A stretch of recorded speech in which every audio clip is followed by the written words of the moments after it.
this section is about solving equations with variables on each side. So in our previous equations, we only had one set of variables.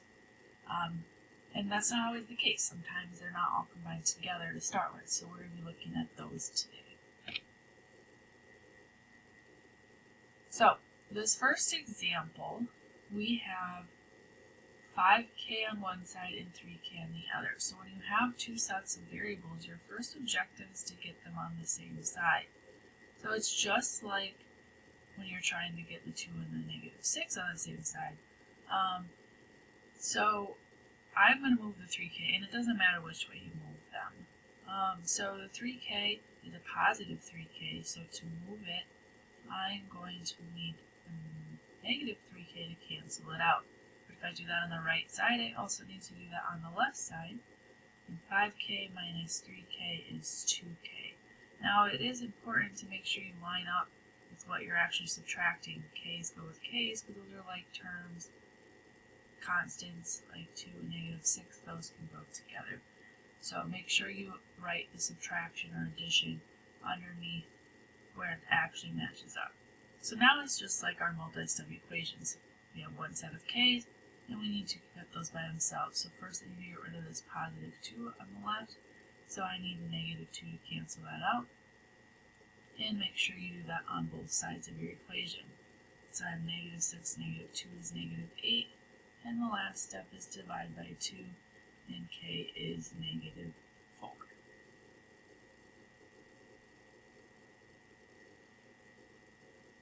In this next example, I have two sets of w's, but I only have one constant. And since the right side is all w's, I'm actually going to move the 3w over to that side. Since it's a positive 3w, I'm going to subtract it on both sides. And I get 2 equals 4w.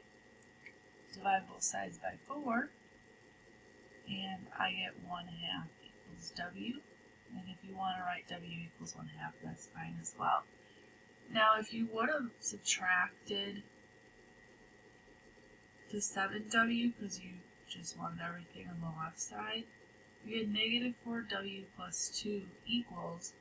Now, on that right side, we don't have anything left, so we have 0.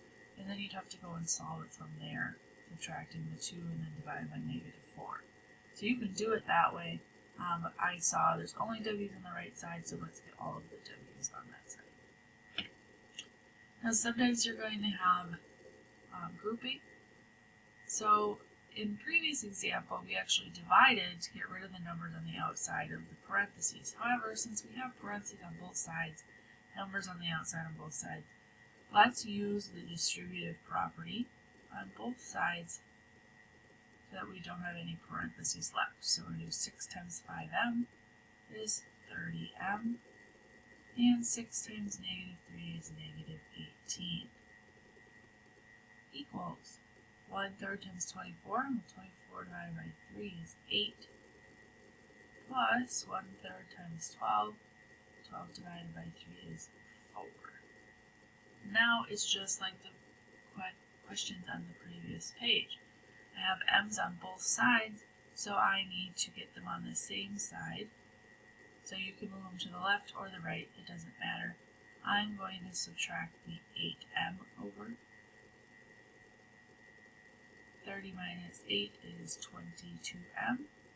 Make sure you bring down your -18 equals 4. Okay, to get rid of the -18, we need to add 18 to both sides.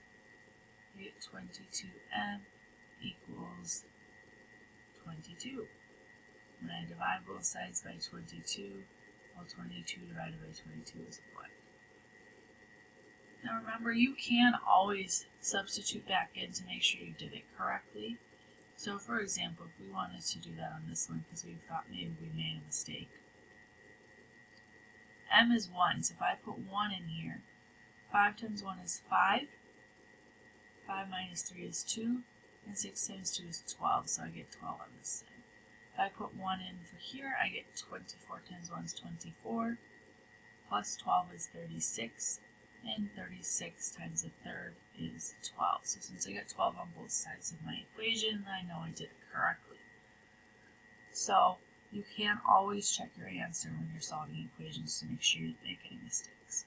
Alright, go ahead and pause the video and try example 2. Alright, so again, I'm going to distribute. The 7 times n is 7n. 7 times negative 1 is negative 7. Distributing a negative 2 on the other side, so just watch your signs. Negative 2 times 3 is negative 6. Negative 2 times n is negative 2n. So I want to get all of my n's on the same side. Again, it doesn't matter if you move them to the left or the right. I'm going to move them to the left, so I'm going to add 2n over to the other side. The 7 plus 2 gives me 9n.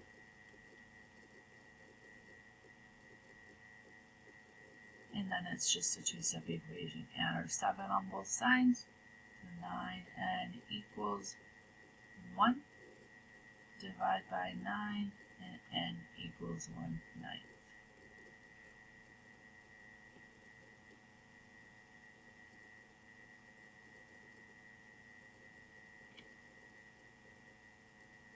Alright, sometimes when we have variables on both sides of our equation, we're going to get a couple of special cases, and I'm going to show you what that means. So, this left side in this equation, in example 1, is fine. There's no simplifying to be done. However, this right side, I can distribute this 3, so I get 15x minus 12 minus 10x. Now, this right side is still not simplified all the way because I have a 15x and a negative 10x both on the same side, so they're like terms and I can combine those together to get 5x. So I just simplify that side, so on this left side I still have the 5x plus 5. Now, to get the x's together, I need to subtract 5x to move those over to the left. Now those cancel out. They also cancel out on the left side, and I end up with 5 equals negative 12. Well, 5 equals negative 12 is not an answer. Okay, that's never true. And my variables all canceled out, so I didn't have any variables left. And no matter what value I end up with for x, I could put any real number in here. And the x's would cancel out no matter what, and I'd end up with 5 equals negative 12.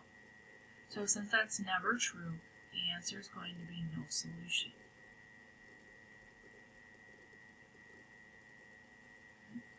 On this next example, the right side in this case is already simplified. I need to simplify the left side. So I'm going to distribute the 3, get 6b minus 3 minus 7. Now, on the left side, the negative 3 and the negative 7 are both constants, so I can combine those together, so I only have one group of those. So that would be negative 10. And on the right side, I have 6b minus 10 as well. So I need to get my b's on the same side. Just like before, these end up canceling each other out, but I get negative 10 equals negative 10.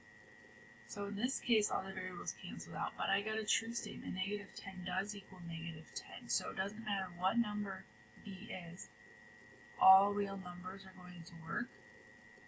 So that's my answer, all real numbers. Remember, real numbers, we talked about those. Okay. Basically every number you know. So square root of 2, 1/2, pi, doesn't matter what you put in here.